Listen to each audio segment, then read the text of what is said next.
say there is a first time for everything. A first kiss, your first car, the unrequited first love. However, what does this mean in the grand scope of things? Are firsts more monumental because they are the first, or do we get better with practice? Do we remember our firsts as more important than they actually were, holding on to that magical moment as a mark of our past and future selves? Do our firsts outshine what comes next? On A First Time for Everything, we will explore with our guests their firsts and how those impacted the seconds, thirds, and even countless times after. Is the first the best or merely the beginning? Or worse, was the first the last because it was so bad? We will dig into the recesses of our memories and consider whether or not a first was the start of something amazing or something we'd rather not remember. Come along with me, Juliet Rose, as I put our guests in the hot seat to analyze their firsts and how they defined who they became. I promise you're in for a fun, although maybe bumpy ride.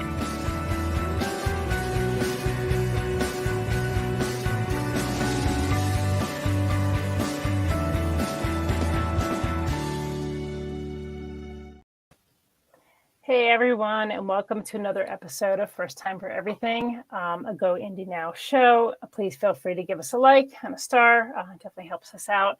Tonight we are going to be talking with SG Tasz about kind of everything, First for Everything. But would you like to go ahead and introduce yourself and tell us a little bit about your books and where we can find you? Yeah, absolutely. So like Juliet said, my name is SG Tasz. Well, that's my pen name anyway. And I write urban fantasy, paranormal comedy, gothic kind of contemporary fiction stuff. I have 2 series out. The first is an 8-book finished novella series called Dead Mall, which you can see the image. Oh, I did it on the first try. Always backwards. And that's done, and that's kind of a YA comedy horror style story. And then I just literally 2 weeks ago just had the second book in my current series, Death by Misadventure, come out, which is an adult contemporary gothic urban fantasy mystery romance kind of series. And all that stuff is available on Amazon and also through my website, which is sgtash.com. I also do a weekly Monster of the Week blog post on there, so that's kind of fun too. Very cool. Very cool. Well, thank you so much for joining us. And I apologize to listeners as well. We had to push this back. I picked up some crud. So I'm getting over it now, but we'll get through this tonight. And I appreciate you being flexible and being able to reschedule for this as well. Sure, of course. So we'll jump right in. And the first question I always ask is, when did you first know you wanted to be a writer? So I would say, I mean, the answer to that question is, I think, pretty common among a lot of writers, is I've always written, which is true. I started writing my first really, really, really bad stories when I was about 6. But I think for a long time, I didn't realize that you could be a writer as a job, or, theoretically as a job, as the case may be right now for me. But when I realized that, and that was actually my mom who kind of clued me into that when I was about 12 or 13. She was asking me what I wanted to be when I grow up, and I said cop or architect, something not at all creative. And she said, well, you like writing, why don't you be a writer? And that was like, oh my God, you can do that. So that's pretty much where it started. And I don't really remember looking any other direction besides writing since then. That's really cool. Yeah, I remember getting asked those questions, and my first answer were jockey, like a horse jockey, which I am 5'10". Wow. So that was a and then truck driver. But honestly, I had seen the movie Convoy when I was a kid, and I just really thought that was super cool. Obviously, that's not really what it's like. But yeah, that was my first things. And my mother also was my initial supporter with being a writer. I was a huge reader. And so I remember kind of same thing, like that moment where I was like, wait, somebody does this. Like, this is a thing. And that was huge, having that support from somebody. And then, of course, because, throughout your life, people will always say, you're never going to make it as a writer. Writers never get paid. You can't do that as a career. And maybe to a degree, it's true, but doesn't mean you shouldn't do it. So that's really much was there for you. Yeah. Also, the skill of writing has never let me down. Like I've been able to make, get jobs when I've tried to make a full-time career or a contract work out of writing. I've been able to do it. So pursuing writing is never a bad thing, I don't think. Yeah, I agree. What was the first thing that you created? But other than like obviously, I had the thing when I was in school, but like the first kind of like where you're really committed and were kind of willing to show it to the world. What was that? So the first thing that I wrote, like outside of class or anything like that, I just did an interview with my PR person, Sunny Bay PR, and she asked this question too. And I'd forgotten about this until she asked it. When I was in 8th grade, we had, student elections, like student offices. And my friend, who I won't, and, it was my friend, this is not a euphemism for me, but I won't say her name. My friend was running for, I think it was president or vice president, one of the higher ones. And she was really qualified, really smart. She would have been great at it, but she lost because she wasn't one of the popular kids. They all won. And I was really, like, she was obviously upset. I was extremely mad for her. And I wrote a story about, this. Are we allowed to swear on this show? I don't have a problem with it. Okay. Joe and I both do. This bullshit that had happened at our school. And I wrote a story and I basically just fictionalized what had happened with a lesson and kind of just trying to point out like how unfair that is to people who might not think about it. And my mother, once again, to her credit, like she read it and she was like, this is amazing. She was on the city council when I was a kid. She was very involved in local politics, probably where I got this like anger from of like, this is such crap. And she read it and she was like, this is great. People should read this so they understand like what these elections are and, they think about voting more. She went to the principal of the school and was like, we would like to distribute this. And the principal, like to the students, and the principal was like, absolutely not. Which like, I kind of get it, but at the same time, it was just another thing that added to like my youthful disenfranchisement. But it also, like she was basically like, we can't distribute this story. It would upset people and it would cause a problem. And that was the first time I was like, oh, I can write things that are gonna like affect things and like cause problems. And that sort of thing. So that was the first thing I wrote that like really I wanted to show to someone. I never did, and I don't even know what happened to it, that story. It was never distributed anywhere as far as I remember. But yeah, that was the first. That's interesting. So do you now, like in your writing, because you felt like that power to be able to affect people and things like that, do you use that now in your writing? Oh yeah, for sure. I always try to include, especially in the new series, I try to include, I mean, it's commercial fiction, it's mystery, it's romance. There's a lot of like entertainment elements in there. But I try to include, ideas as well, things that make people think, things that my goal is to have something that that will stick in their minds. And when they see something out in the world that's related to that idea, they'll be like, oh yeah, I remember. It's like that. So yeah, I do try to do things like that. I did it more when I was writing plays, which was a previous life of mine. It's a little bit easier to have that kind of stuff when you have people actually speaking the lines out in person, and like there's a very immediate sort of impact that you have. Books are a little bit more difficult. But yeah, I always try to add something like that into my work. I do too. Yeah, that's. I think too. Like that was something I kind of came to at a young age, is that words had power, and that was really kind of where I was like, okay, I could use my words for power. And then I forgot about it for many years. And then one night I was frustrated about something in the world, And I thought, how do I deal with this? And I thought, oh yeah, duh, words have power. I can do this. And that's really where I started to look at my writing is more than entertainment, but really I want to entertain, but I want to also speak. And that was really huge for me when I realized I could do that. Very cool. So when you, like, obviously you wrote at that point in 8th grade, but when you decided, like, I'm going to be a writer, so obviously you wrote plays and then now you write, novels.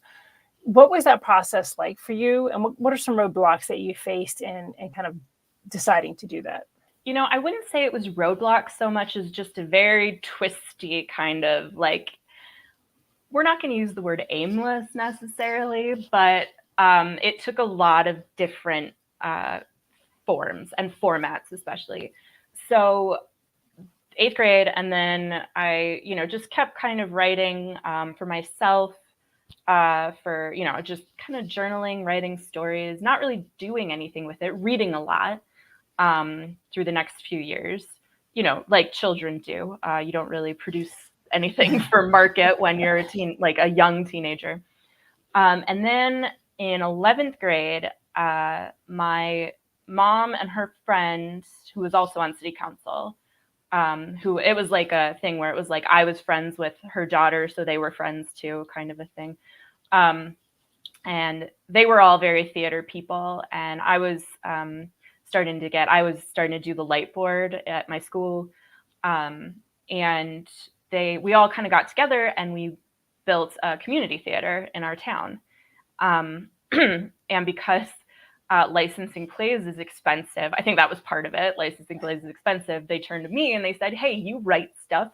Do you think you can write a 1-act play? And then we'll put it on with like a, real play. And kind of, you'll be the first act, and then we'll do like a more well-known, famous play for the second one." So like, okay. And so I did. And it was put on at the art center in our town. It went first, and 12 Angry Men followed it. It was a great show. It was so much fun. I got to help direct it. I got to do a little tiny role in it. And that was where my play started. I'd always kind of done theater. I'd done like little roles. Acting was fun, but I always liked writing. So I did that. And then I just kept doing that all the way through the rest of high school. And I went to college and I majored in English and theater arts, thinking I was going to be a playwright or, something. And various things happened. I moved on to web series. It was right around the time that people were, it was like when Lilyhammer and House of Cards were coming up on Netflix. And my friends and I were talking about that. And I was like, and this is, to this day, it makes me a little angry. Because in 2010, I was like, I think that original programming on web-based platforms is going to be a thing.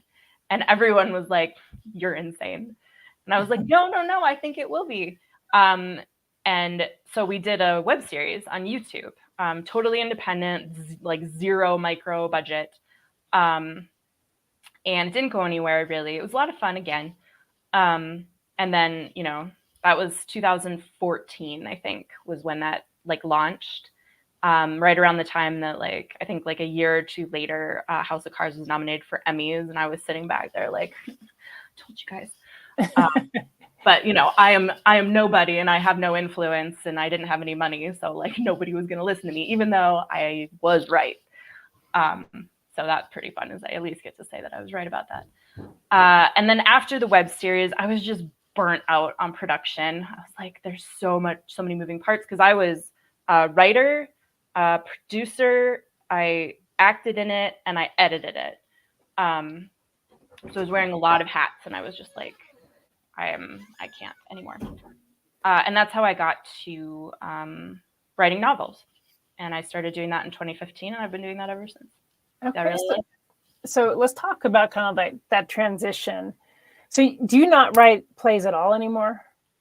I haven't in a long time. It's not so much because I think I've never been not since high school, I haven't been someone who writes something just to write it. I've never written a play that didn't have a plan for production because I don't see the point.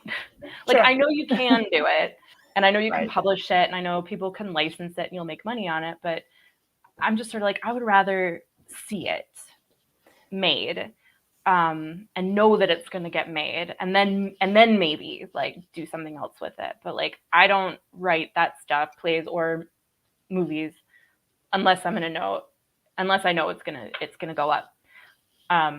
Sure. So, and also like, it's easier, like, for all my complaining how difficult it is to put a book out, it's still easier than that.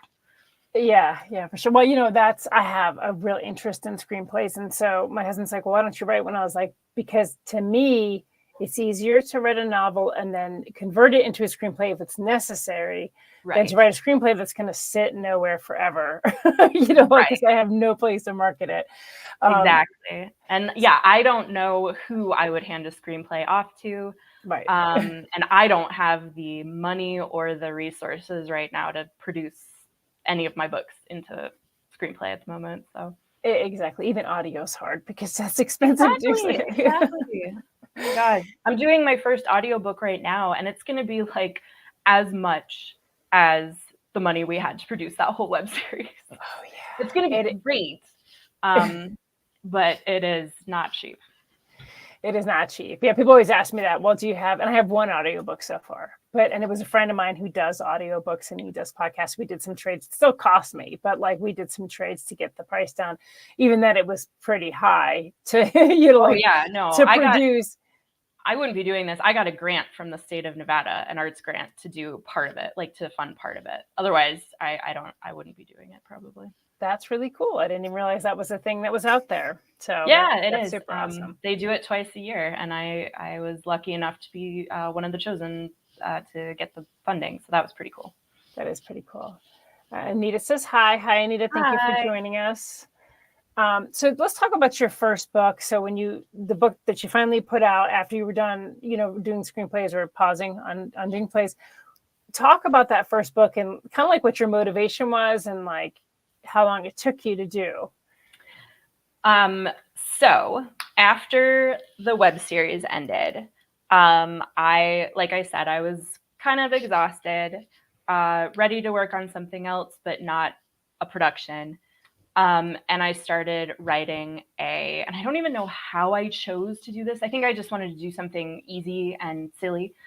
I started writing fan fiction for Army of Darkness, which I can tell you is not a very popular one. But I just wanted to do something that was low impact, something that I didn't have to think about too much. And I wrote 2 installments of it. And then I think around that time, they announced that they were doing the Netflix or the Stars series, the Ash versus the Evil Dead. So I was like, okay, well, I'm going to stop this because, I'm not going to. I think at the time I was like, well, maybe if, this turns out good, I could like send it to somebody and they'll make it into something. But then they announced that series and I was like, well, nobody's going to make it into anything because they're making their own thing. So I'm just going to stop. And I moved on to my own idea. And I started writing a novel. And back then, so this was 2015 at this point, I was if you think back to 2015, which feels like not that long ago, but it was 9 years ago. Self-publishing was in a very different place than it is now. It was not really the option yet that it is for people who want to make a go of it professionally. So I was querying and I hated it. I didn't hate the rejection. I hated the no answer. I still hate the no answer. I would rather get, anything at all other than silence. So I was just like, and I went and pitched too to people in their faces, and they would say, it's not really for me, or that, and that was okay. The worst was when they were like, yeah, send me 50 pages, and I got my hopes up, and I would send it, and then nothing. And I was like, come on, I met you. You can at least send me thank you very much, not for me. Whatever. Right. There's a reason I don't do that anymore. Anyway, so I did that, and then that was going nowhere. I was getting really frustrated, and I was like, okay. I went to, at the time I was still living in Minneapolis. I'd moved from Madison to Minneapolis. I lived in Madison for a while. I was back in Minneapolis, and I was attending a writers group, and they were putting on a panel of self-published authors. It was 3 guys, one of whom was Scott Burtness, who writes the Monsters in the Midwest series. If anyone's heard of that, it's great. It's really, it's comedy horror. It's really funny, really clever, and vibed with me because of, you know, my Army of Darkness interest, and because I lived in Wisconsin for a while. That's where it's set. And I was listening to him talk, and the other, I don't remember who the other guys were, just him, because his work matched mine. And I was like, well, that's interesting. I could probably do something like that. And kind of the fan fiction I'd put away kind of came back into my mind. And I was like, you know, I really liked that. I liked the characters because a lot of it was original. A lot of, like, the main characters in my story were not based on the Evil Dead franchise. It's about 2 teenagers instead of Ash. He was in there, but he was a minor character. And I was like, you know, there's a lot of original content in that. I could probably turn that into something that I could publish once I got rid of all of the proprietary stuff. So the premise of the fan fiction was, you know, 20-some, 30-some years after Army of Darkness. It's set in an S-Mart. Ash is the manager of the store, and at night monsters come out and they have to fight them back. Kind of like the last scene of Army of Darkness, where he's in the store and the monster comes and he shoots it. It's just that, except bigger. So I was like, okay, well, I can't use an S-Mart. Obviously, I get rid of Ash. That's fine. I can put something in there that's similar. So I get rid of the S-Mart. So where can I go that, like, what can I put this story in that, you know, you can have things, evil things coming up out of, you know, holes in the ether that nobody's going to notice. And that's when I came on the concept of a dead mall, which, if you don't know, for some reason, that's a mall that has, you know, the building exists, but there are hardly any stores in it, or there's like a GNC and a dentist and a yoga store, you know. Yeah, exactly. So I did a little bit of research. I went to visit some dead malls in Minnesota, which was really fun. There is some crazy architecture out there. I did some research online. My God, there's just crazy things in this country. The 80s were just an amazing time for architecture. So I rewrote it and I published it, and I took the 2 fan fictions I'd written and turned it into the first 3 books. And I published first one late January 2019. The next 2 I published one right after the other, March 16th. And then I had, you know, 3 books, and I was ready to go. That's awesome. How that came about. Yeah. That's awesome. And it's good that, like, the thing is, you didn't scrap it. You really reworked it, and that was good. You know, I don't scrap anything. Even that novel that I was querying, I still have it. I still work on it. Some NaNoWriMos. Actually, I don't know. That's probably never going to come out as itself. But, like, I've taken ideas from it and characters from it, and put it into Misadventure later. That's so cool. I never throw anything away. That's how I am too. I tend to. Well, I mean, I did, like, obviously in junior high school, I watched all, like, manuscripts. I don't have those anymore. But, like, anything that I've written as an adult, I tend to either, you know, continue to work on it until I'm ready to put it out there, or I shelve it if I'm like, it's just not a full thought yet, and then I'll, you know, later on pick it back out. I was just gonna say, I've got the one that I queried, and I think I've got 2 or 3 more concepts. One of which is like 50,000 words in that I just like. This doesn't make any sense. None of this, you know, the system is completely weird. It's too weird. I'm going to walk away from it for a while. But yeah, I imagine I want to go back to all of those someday. Yeah. And that's why I think there's always a time to pick stuff back up. Sometimes, like, for me, I'll have an idea. Sometimes ideas simmer, and, like, I'll immediately do an idea, and work it through. And sometimes it simmers for years. And then all of a sudden one day I'll be driving down the road and it just clicks together. I'm like, I got to get home and pick that back out and like work on that. So that's actually funny you should mention that, but that is how Misadventure came about. Like 2011, I was in video. I went to school for video motion graphics. I got a bachelor's and then I got an associate's afterwards because I wanted to trade, which has helped me a lot in social media promotion. But we had a visual storytelling class, and we were supposed to do a storyboard. And I did a storyboard about 2 girls that got murdered and left in the Las Vegas desert and come back as ghosts and can walk around town and nobody can see them.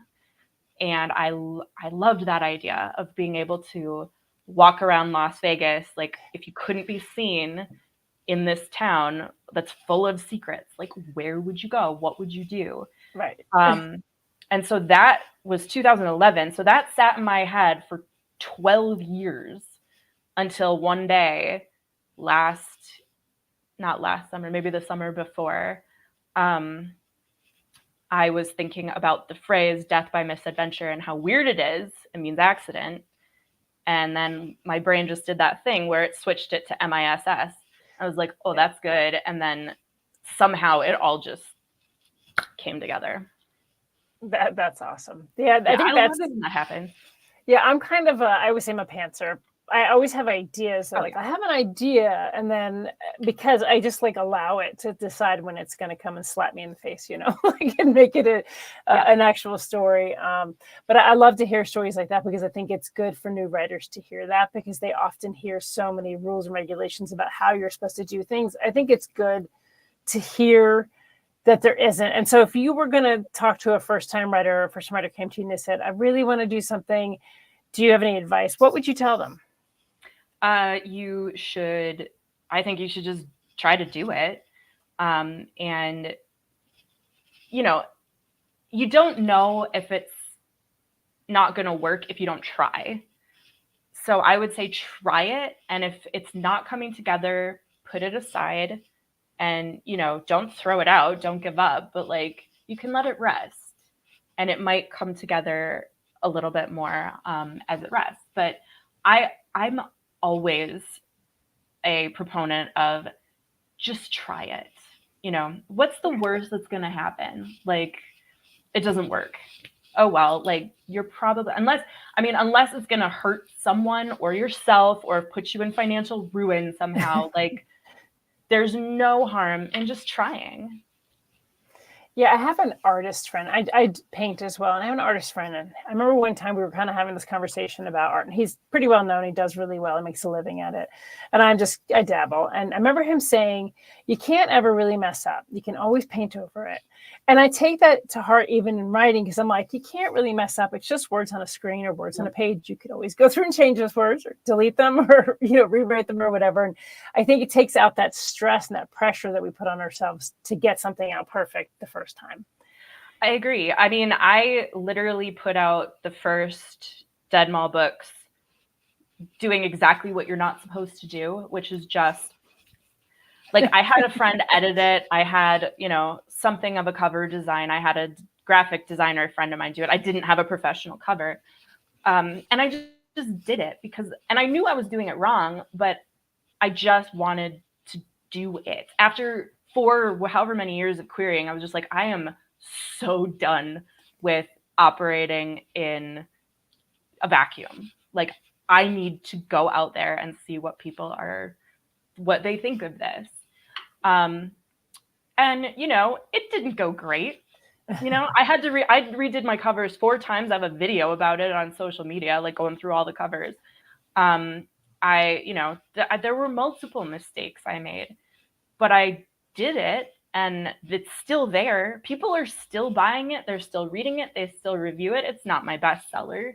But because it's 8 books, the read through pays for ads I spend on it. I'm not promoting it anymore. So it's, it's there and people do like it actually in the end. Yeah. Yeah. And that kind of leads me to like the next question, which is like quite often we do something and it's not great, right? Like we do that first thing, we put it out there and it's not great. Do you feel like you should keep it out there and that it's still kind of a mark of your journey? Or do you feel like once you get better that you should go back and erase that part? It depends on which way it's not great, I guess. Like if it is, your launch kind of flopped or whatever, like maybe you take it down and re-release it. I've heard you can do that. I've never done it because it seems like it would be a lot of work. But you could do that. If you're getting like feedback that this is like hurtful, offensive, not great in that way, then you might want to look at the content and take it down or like rewrite it entirely and like basically write a new book and release it under a new title. Like, so it really depends on which kind of bad it is. Sure. And I agree. I think there's a difference between something that's just like not as polished and then something that is offensive. It's like, right. You have to view those definitely differently. Yeah. And I mean, if you have a book out there that's like your first book, and like if it is literally the first time you wrote anything ever, and like you didn't have anyone look at it and the plot is a mess, and you look at it now and you hate it, go ahead and take it down. Like it's not gonna, this is your business. If you don't like how it reflects on you, get rid of it. But if you want it up there as like a benchmark, you could also add like a disclaimer at the top of like, this was my first thing. This was the situation. This is not indicative of anything. Please don't read it. But if you do, like, just understand that. Be kind. Be kind. Yeah. Be kind. So kind of getting into the be kind part of this. So like when it comes to negative reviews, especially on earlier work, when you get those negative reviews, how do you deal with those? Do you take them to heart? Does it make you want to change that work? Does it make you better? I think certainly earlier, I was more inclined to take every negative review as like, oh, I have to fix this. And now it's a lot more like, okay, well, if I get multiple comments on the same thing, I take it into account for the future. I have yet to go back and change significant content in any previous work, just because I mean, it is what it is. I don't really see the point. I think my stuff is good enough. My later stuff is certainly better. And yeah, at this point, I take every negative as a improvement opportunity. It's also helpful that my books they're not like category rocket ships. Like they don't end up with thousands of reviews. Not yet anyway. And I don't think they ever will. They're a little bit more niche. But so I don't get a lot of like 1-star or, reviews of people who are heavily offended. At least I haven't yet. So I haven't had to deal with a lot of like abusive comments of people who just don't get it. The worst I've ever had to deal with is, this is boring, which to me is maybe the worst thing you could say. Like I would rather get like, I'm so offended than I'm bored. Right. So that's even more upsetting in a way. Like it came with a 3-star review, so numbers wise, okay. But I was just like, oh man, that sucks. Yeah, I've had the bored comment too. This is, and I'm just like, yeah. I mean, the thing I've learned though is like ultimately like some people like really fast-paced things and some people don't. And I'm more of a slow burn, so it's like those people are probably gonna get bored because they want that quick fix, and that's okay. And so I don't take it personally. I just realized my book's not for them, right? Which is fine too. Okay, so when was the first time you felt like you were achieving your dream of being a writer, and in what way did you feel that way? I think there's been various times where I feel like a writer. The first time I held one of my books in my hands, that was definitely a moment that I felt like a writer. Weirdly, I don't think that was, actually, I'm going to take that back. It was the first time I held the first Death by Misadventure in my hands, which was last September, August. And I had already been doing this for like 4 years at that point. Yeah. And that was like, oh, I'm a writer now. Better late than never, I guess. What was it about that moment that made you feel that way? It was the first, well, one, it was the first like novel length book I wrote. Everything else has been novellas and compilations of novellas. So I've held like thick books in my hand, in my own, big books, but they've all been short. This one was the first like proper 350-page novel that I'd written. It also was the first story that I conceived as a novel. The others came from fan fiction. They came from a place of trying to get out from something else. They were kind of an accident. I love them. I love that series. I think there's a lot of, like, some of my favorite characters are in that series. But this was the first one that was like, this is the story I want to write. It's set in Vegas. It's got, this kind of ghostly hidden magic kind of thing. Ever since, like, the novel that I was querying was also very much like hidden magic, set in Vegas, secret organization, all of this. This is the novel that I had wanted to put out when I started querying, kind of. Better. This one's better. It's different. So I think that was what was behind it.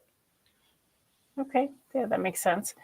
So, I mean, first can be hard and we fail sometimes. So do you feel like when you've done something and it's failed, are you still really proud that you did it and you tried and do you learn from it? Or do you just kind of like pretend it never happened? Is both an option? Yeah, I think so. So I, probably not unique to me, but during the pandemic, I went into therapy because, of course, I don't think I need to explain why. And one of the things that talking to a therapist has taught me is it's important to celebrate the action of doing and not necessarily the result.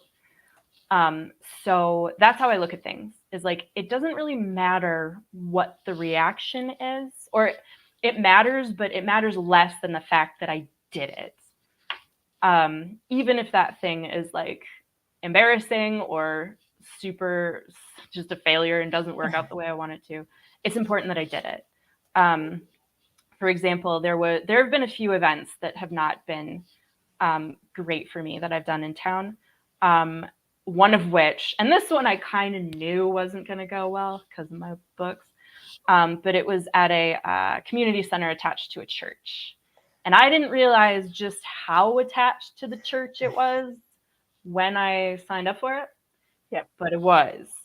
And again, my books are, they've got like freaking demon hands and like pentacles and skulls and things like that. So there was not a lot of buyers for me. I think I sold one book. And at the end of it, the like lady who was in charge, who was affiliated with the church, she came around to all the people around me. And the guy next to me, I was sharing a table with a guy, and she was like, "Oh, thank you for coming. We love to have you. I'll let you know the next time we have another event like this." And she moves to me and she looks at my stuff and she's like, "Thank you," and walks away. I'm like, yeah, okay, sure. Yeah. But on the I flip think side, neither of us were fooling each other. right. On the flip side, you knew that wasn't your readership, and I mean, I knew 10 minutes into that event. I probably could have left, and nobody would have minded. They probably would have been happy, but I stayed and I talked to the guy, and he was a really nice guy, and I met a bunch of other people. I met a girl who does like market events here, and she's really sweet. And, I met other writers in town. So it's never a loss. There's always something that you can get out of it, even if you're not making hundreds of dollars. Absolutely. And I think that's the best way to view it. I've done cons where I've maybe broken even. I've done cons where I haven't even broken even.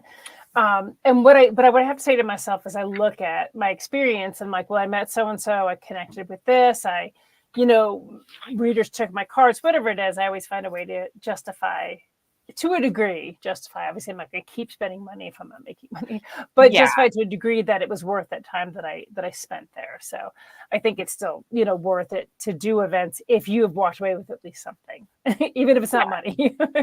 My rule is I want to clear my table fee always. That was free. So like anything was, and then if it's free, one sale. If I can make one sale, it's great. If I can give away a bookmark or something, that's good too. Like just anything at all at those. Absolutely. And I think that's a healthy way to view it for new authors too, because I think quite often new authors, you're like, I remember my husband asking that question, he goes, a friend of ours was an author and I wasn't writing at the time. I had taken hiatus for like 15 years. So I wasn't writing at the time. And a friend of ours was published and he said, how much do you think she makes? And I kind of looked at it and she was indie press. And I was like, she probably doesn't make a whole lot. She probably still has to work a day job. He's like, really? Because there's always this mindset that like writers are like rolling in it. And I'm like, that's not a good way to go into being a writer. You have to really view it as something different than just, I'm going to get rich, because that's a pretty small percentage. Absolutely. And I'm lucky that I have a husband who can deal with our household finances. I take care of our son, and then I do this. But like, I'm not breaking even by any stretch. I'm still in that phase of like, and that's the other thing is like, yeah, it's books. Yes, it's art. It's also a new business. And I think it's still the rule of thumb is you don't make money for like 2 years at any new business. You're at least. Yeah, exactly. 2 years minimum. So I think that's another thing to keep in mind is like, if you want to make money at this, you maybe can. You're really, there's a lot that goes into like, if your sole goal is to make money, probably too much. You could probably make money more easily at something else if that's the only thing you want to do. Yeah. And then you have to understand that like, you're not going to probably see a profit for a number of years. Yeah. And you have to invest back into yourself. So that's, I make money, it gets invested back into the business until 100%. It just starts paying for itself. So I think that's the smart way to look at it too. And then you're less frustrated at the end of the day when you've gone to an event and you sell a book. You're not like, oh no, how am I going to make money? You're more like, this is just part of this process, this journey to get there. Yep. And I've been fortunate that I've worked in like admin and stuff for a lot of startups. And I've been able to see like just how much money goes out and just how little comes in for how long before they start going. Absolutely. If they ever do. If they ever do. So I was going to say, if they ever do, and if they don't give up beforehand. Yeah. Definitely. So here's a fun question. Are you the first to do something, or do you watch other people do it, learn from their mistakes, and then do it? Ooh. I'm probably the worst combination in that I don't do it first and I don't pay attention to other people. I'll just wait until it's not popular anymore and then I'll do it, because I have an aversion to like anything that's really like got a lot of buzz. Like I haven't read Fourth Wing. I refuse to read any more of the A Court of Thorn and Roses beyond the first one. Like there's something in my DNA that's just like, if people like it, I will not engage with it. It took me forever to get on TikTok and everything. And even so, I'm marginally on there. So it's not so much that I'm scared to do it. I just automatically hate it. Yeah. And it doesn't help me at all in business at all. I'm the same way. And that's, I'll usually at least observe sometimes, like if say I see somebody doing stuff and maybe I want to do it, but I'm like, not sure either I can, or if it's worth, I'll watch somebody kind of go through the process flow. And then I'll be like, yeah, I'll try that, or I won't try that. But I rarely am the first person to do anything. Yeah. Although I was the first person to volunteer for the show, so I guess I broke that mold. But yeah, I tend to like I watch others fail or succeed. I should say watch others succeed. I shouldn't say fail. But sometimes like, hey, they did that right. I'll do it the way they did it. So yeah. Okay. So here's hold on. And Anita said, I have not read Fourth Wing or Akatar. I haven't either, but a lot of times when there's a lot of buzz around something, I just shy away. I don't know why. It's just this natural inclination to be like, I'm not interested.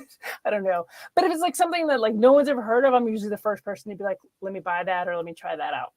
It's just. I did read Assistant to the Villain though, and that was pretty okay. I feel like it's not the same writer; it's the same publisher, Red Tower. Oh, okay. And they were kind of coming up at the same time, and Fourth Wing just like blew everything away for the longest time. But yeah, that was pretty good. Okay. Yeah, I hadn't heard of that one, so I'm not sure. Okay, this is my favorite question because typically it's not what you think, but what is a first you'd rather forget?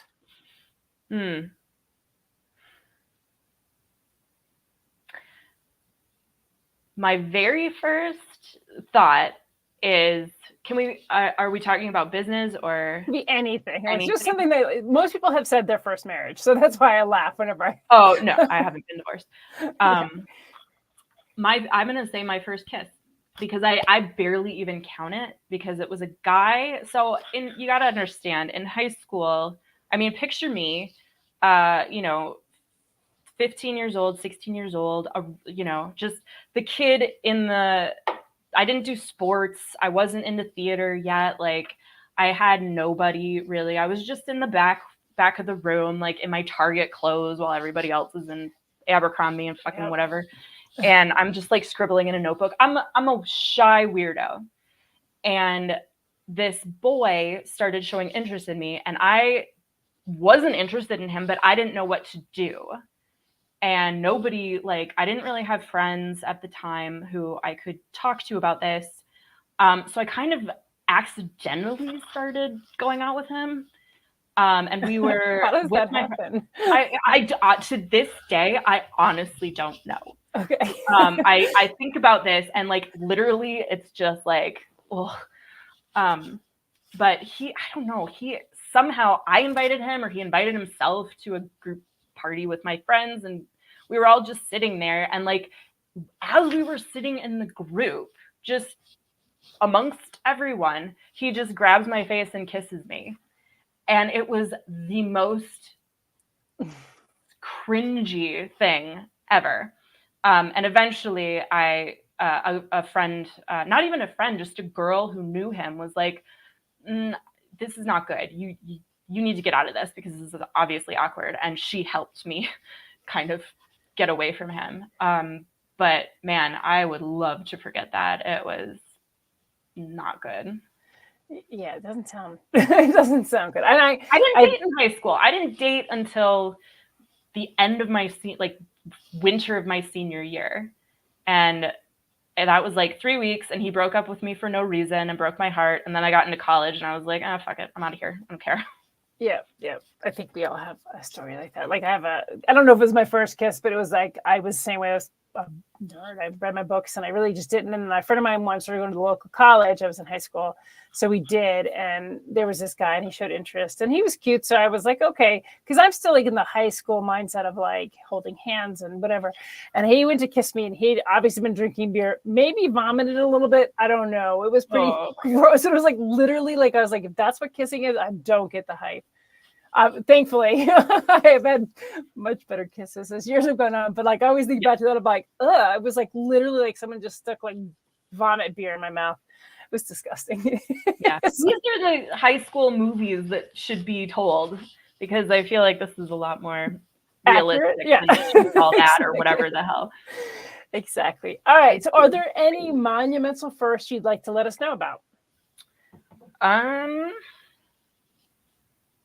Well, like I said, Death by Misadventure came out last year. It's my favorite book that I read or that I've written until I wrote the second one. And now that's my favorite. And that is out now as well. It's only 2 weeks old, so it's very brand new. Nice. What else?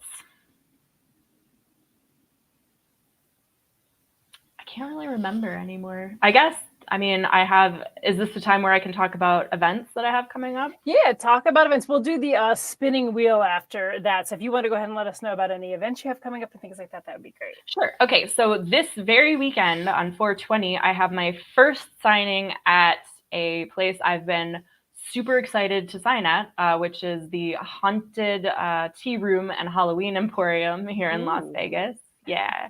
So I'm signing with my friend Renee, and I think it's going to be really fun. So I'll be there on Saturday, 12:30 to 3:30. What else do I have coming up? I'm going to be on Hit the Dice in a couple of weeks. Everyone should check that out. We're playing Mothership, which is like sci-fi space horror. I've never played it. As per usual, I try not to learn anything before I come on these shows. So I'm really excited to do that. And then I guess the next first is I have my first out of Las Vegas book tour coming up this summer. I'm going to be in various locations in Minneapolis, Kenosha, and I'm working on Madison right now. So, oh wow! Any particular reason you're going to that region?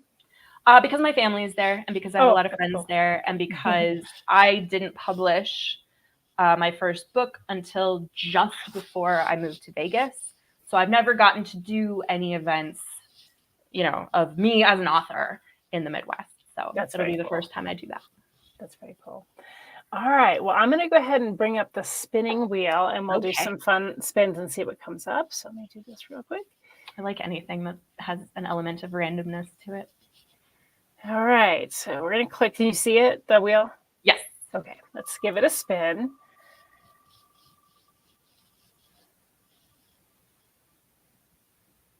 Ooh, that's a new one. First Rebellion.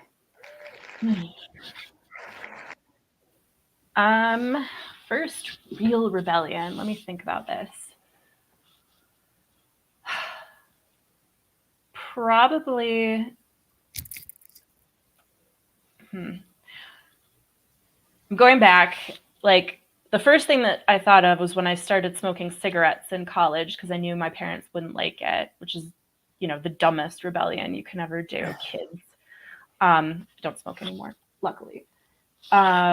Before that, I think, like not the only one before that, but the thing that, as I'm tracking backwards, the earliest thing I can remember is I think I was in maybe 3rd grade, 4th grade. One day I decided I want to get into a fight on the playground. And I don't know why. I don't know. Or maybe I didn't decide that I wanted to get into a fight. I was like, I'm going to get into a fight because my friend, one of my friends was getting picked on by another girl. And I was like, coming to her defense. And it was the lamest fight. It was like shove up in your face. And then the guard came, the playground monitor came over and she's like, okay, Hannah, Sarah, time to go. My name is Sarah, by the way. And she like took us into the principal's office and like my heart was just like, oh my God, I'm in trouble. My parents are going to kill me. But also I was like, oh my God, I'm in the principal's office.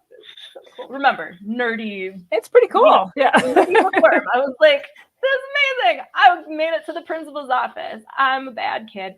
And they made us like stand there in the lobby for like 5 minutes and they were like, okay, go back to class. We didn't even talk to the principal. They were just like, just go. I was like, oh, okay. And that was the only time I was ever sent to the principal's office. Wow. I was a really smart kid, but I was raised with like 5 older brothers. So like I was constantly getting in trouble. My first rebellion was definitely shoplifting. I was a chronic shoplifter. Like I'm talking like preschool on, I was stealing every time I went to the store. Wow. I've never shoplifted. I did have my sister shoplifted for me one time because I said, it was at a Claire's at a mall. Right. Yeah. And I was like, oh, I like this necklace but it's too expensive or I wasn't going to buy it. Wasn't worth it. I put it back and we leave the store. And like 5 minutes later, we're sitting at a table and she's like, hey, hold out your hand. And she gives me the necklace. I'm like, oh my God, you stole this. And we didn't give it back though. That's a tough one. Like, I'm like, it's a gift. It's a gift. Yeah. I'm not gonna go back in there and be like, sorry, my sister stole this. I was just saying, I don't shoplift anymore. Just put it out there. This was like when I was younger. I also did the smoking thing. That at a very young age, I did all the stupid things, skipping school, smoking, all the I was always in the principal's office. So yeah, okay. No, let's in high do school, everything high school and earlier, I was goody two shoes, and then college was all my rebellion, like drinking and sex and yeah. all that. Well, not really drugs. I mean, kind of, I guess. All right, let's do another spin. Let's see.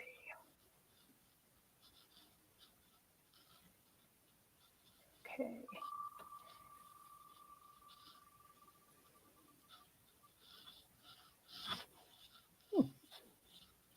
Ooh, first success. First success. And it could be anything. I mean, whatever you deem as a success. The one that comes to mind first is when I was in 6th grade.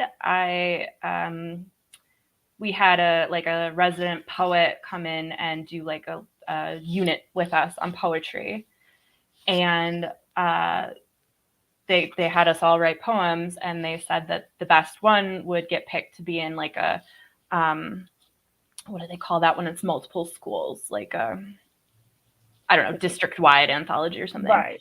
And mine got picked. So that was probably my first success. That's cool. Mine's similar. Mine was junior high, and just I wrote something, and it was whoever won would get put in the newspaper. And so I don't even remember what I wrote, but I got put in the newspaper. So mine's actually on my website right now. You can go find it. That's really cool. I still have the anthology that it's in. That's actually really awesome that they did that. I mean, instead of just like that, like kind of sticking it somewhere, you actually have something physical you can like hold on to. So that's really cool. That was very cool. Being able to see something that I wrote on a page in a book.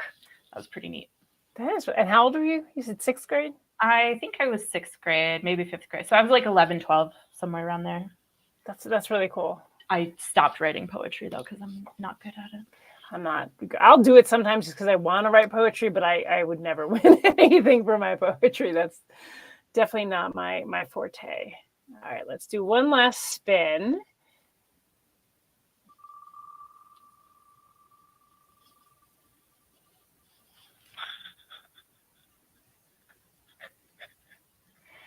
All right, first band. And what I mean by first band is the first band you kind of fell in love with.